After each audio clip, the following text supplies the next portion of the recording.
കോഴിക്കോട് കൊടുവള്ളിയിൽ സ്വർണ്ണ വ്യാപാരിയെ ആക്രമിച്ച് 2 കിലോയോളം സ്വർണം കവർന്ന കേസിൽ അന്വേഷണം ഊർജിതം. കവർച്ച നടത്തിയ 4-അംഗ സംഘം സഞ്ചരിച്ചത് വ്യാജ നമ്പർ പ്ലേറ്റ് ഘടിപ്പിച്ച കാറിൽ എന്നാണ് സംശയം. ഇന്നലെ രാത്രിയാണ് മുത്തമ്പലം സ്വദേശി ബൈജുവിനെ കാറിടിച്ച് വീഴ്ത്തിയ ശേഷം സ്വർണം കവർന്നത്. ഒരു വെള്ള വണ്ടി വന്ന് തട്ടിച്ചാൽ കയ്യിലുള്ള ബാഗ് എടുത്ത് കൊണ്ടുപോയി. ഒരു 10 മണിയാവും. മുറി പറ്റി അപ്പം പോകണം. പേരിൻ്റെ വെച്ചാൽ ഒരു 3-4 ആൾക്കാരുണ്ടാവും. വെള്ള കാർ അകത്തിയാണ് ചെയ്യും. സ്വർണ്ണക്കവർച്ചയുടെ ആശങ്കയിലാണ് കൊടുവള്ളിയിലെ വ്യാപാരികൾ. വ്യാപാരികളെ സംബന്ധിച്ചിടത്തോളം ഈ രാത്രികാലങ്ങളിൽ കട അടച്ചു പോകുന്ന സമയത്ത് സ്വർണം കയ്യിൽ ഉണ്ടെങ്കിലും ഇല്ലെങ്കിലും ഒക്കെ വലിയ ഒരു പ്രതിസന്ധി തന്നെയാണ് നേരിടുന്നത്. മോഷ്ടാക്കൾ ഏത് രീതിയിലാണ് ഏത് സമയത്താണ് വരിക തലക്കടിക്കാമെന്നൊന്നും പറയാൻ പറ്റാത്ത സാഹചര്യമാണ്. കൊടുവള്ളിയിലൊക്കെ ഉള്ള സ്വർണ്ണ വ്യാപാരികളെ സംബന്ധിച്ചിടത്തോളം കൂടുതൽ ടൗണും പരിസരവും കൂടുതൽ സുരക്ഷ ഏർപ്പെടുത്തേണ്ട ഒരു കാര്യമുണ്ട്. സ്വർണം കയ്യിലുണ്ടാവണമെന്നില്ല, ഇത് വരുന്ന ആളുകൾ ഉണ്ട് എന്നുള്ള നിലക്ക് ഒരു ചെറിയ എന്തെങ്കിലും ഒരു കവറോ ഒരു പാക്കറ്റോ കയ്യിൽ കണ്ടാൽ തലക്കടിക്കുന്ന ഒരു സാഹചര്യമാണ് ഇപ്പോൾ നിലവിലുള്ളത്. സമീർ സെ മുഹമ്മദ് വിവരങ്ങളുമായി. സമീർ, കഴിഞ്ഞ ദിവസങ്ങളിൽ നമ്മൾ സമാന സംഭവം റിപ്പോർട്ട് ചെയ്തതാണ്. പട്ടാപ്പകൽ കവർച്ച, അത് സ്വർണ്ണ വ്യാപാരികളെ ആക്രമിച്ച് സ്വർണം കവരുന്നു എന്നുള്ളത്. ഇതൊരു തുടർക്കഥയാവുകയാണോ?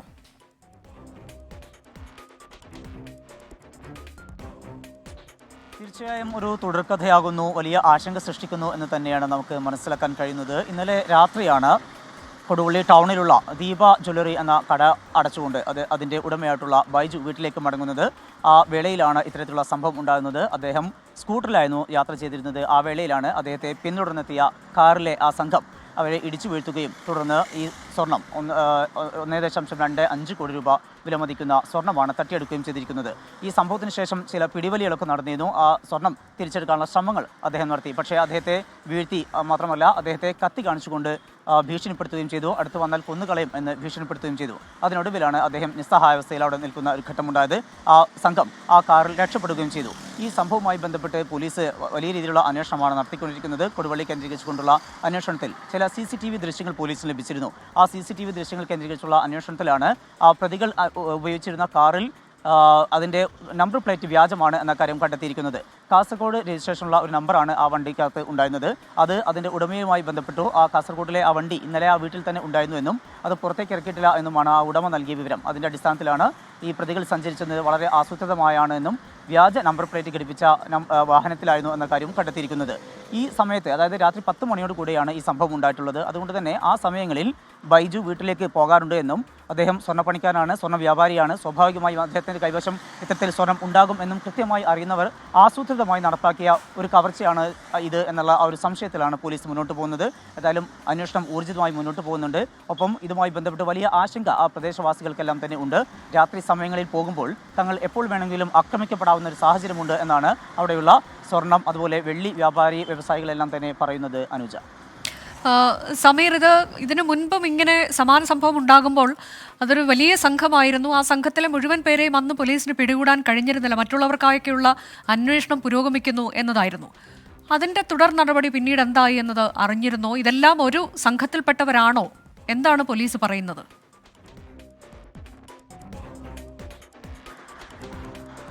നമ്മൾ ഒരു ക്യാമ്പയിനൊക്കെ വലിയ രീതിയിൽ നടത്തിയിരുന്നതാണ്. അതുമായി ബന്ധപ്പെട്ടൊക്കെ പോലീസിൻ്റെ ഭാഗത്തു നിന്നൊക്കെ വലിയ രീതിയിലുള്ള അന്വേഷണമൊക്കെ നടന്നിരുന്നതാണ്. പക്ഷേ അതൊക്കെ ഒരു ഘട്ടം എത്തുമ്പോൾ പോലീസും പക്ഷേ അതിനകത്ത് വലിയ രീതിയിലുള്ള ഒരു ജാഗ്രത പുലർത്തുന്നില്ല എന്നുള്ളതാണ്. അത്തരത്തിലാണ് നമുക്ക് കാര്യങ്ങൾ മനസ്സിലാക്കാൻ കഴിയുന്നത്. ഇത് വിവിധ കണ്ണികളാണ്, ഒരു ഗ്യാങ് അല്ല, വിവിധ ഗ്യാങ്ങുകളാണ്. അതുകൊണ്ട് തന്നെ ചിലർ സ്വർണം കടത്തുന്നതിനും ചിലർ കൊണ്ടുവരുന്ന സ്വർണം പൊട്ടിക്കുന്നതിനും വേണ്ടിയിട്ടുള്ള സംഘങ്ങളുണ്ട്. അതിനൊക്കെ പുറമെ ഇത്തരത്തിൽ ജ്വല്ലറികളെ കേന്ദ്രീകരിച്ചുകൊണ്ട് നടക്കുന്ന മോഷണ സംഘങ്ങളുമുണ്ട്.